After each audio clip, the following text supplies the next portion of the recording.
There are books in the Bible that preach. There are books that teach. And then there's Lamentations, a book that weeps. Lamentations 3 is not written from a mountaintop. It is written from the ashes, from a destroyed city, from a soul that feels like God Himself has gone silent. This chapter doesn't pretend faith is easy. It doesn't rush healing. It doesn't slap a Bible verse on a wound and call it peace. It tells the truth. And maybe that's why it saves lives. Lamentations 3 opens with brutal honesty. I am the man who has seen affliction by the rod of his wrath.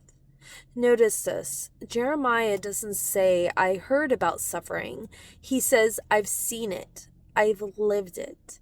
He feels hunted, trapped, beaten down. He says God has driven him into darkness, walled him in, broken his bones, made his prayers feel blocked. This is what faith sounds like when you're exhausted. And here's something important.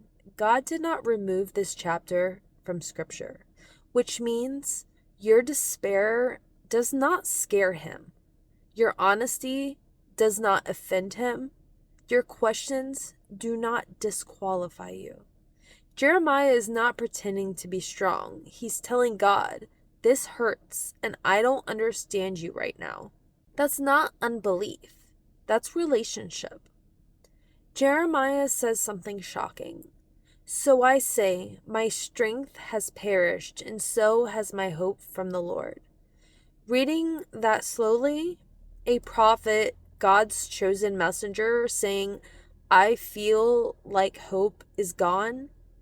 If you've ever felt that way, like your prayers are hitting on the ceiling, like you're tired of being strong, like faith feels heavier than doubt, you're not alone. And you're not failing God. Jeremiah doesn't deny the pain, he names it, because unspoken pain doesn't heal, it festers. And then comes one of the most powerful shifts in all of Scripture.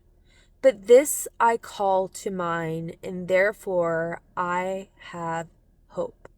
Not this I feel, this I see, this I understand, but this I call to mind. Hope doesn't arrive as a feeling. Hope is something you choose to remember when everything else screams despair.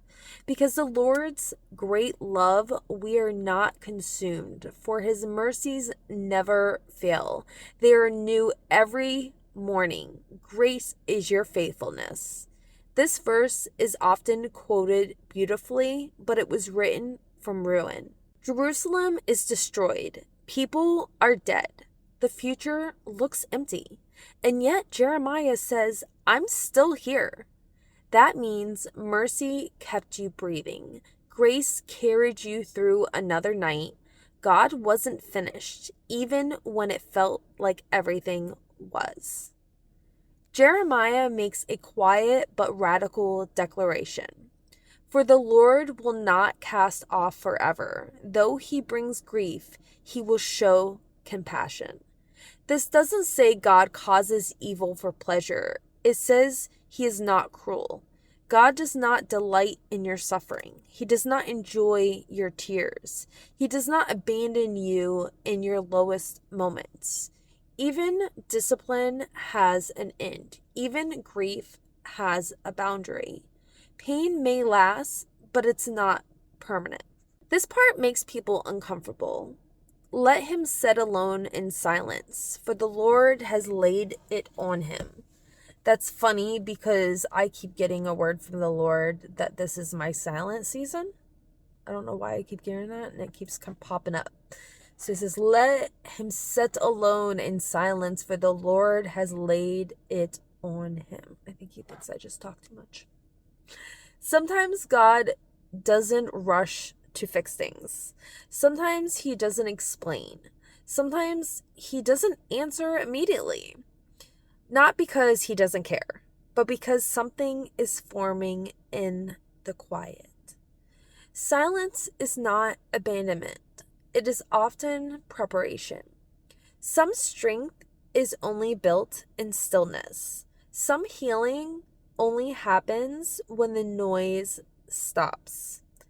Jeremiah says, "Let us examine our ways and test them, and let us return to the Lord." This is not shame, this is reflection. There's a difference between condemnation that crushes and conviction that restores. God doesn't expose wounds to humiliate you, He exposes them to heal you. Lamentations 3 teaches us something sacred. You can be broken and believing, angry and faithful, confused and still chosen. Hope is not pretending everything is okay. Hope is standing in the wreckage and saying, "God, I don't see the ending, but I know your character." And sometimes that's enough to survive today. So if you're tired, God sees you. If you're angry, God can handle it. And if you're numb, God hasn't left you. Lamentations 3 reminds us pain can speak, faith can limp, and hope can whisper instead of shout, and God still listens. So, if all you can say today is, "Lord, I am still here," that is enough. Because mercy met you this morning, and if you woke up, your story isn't over yet.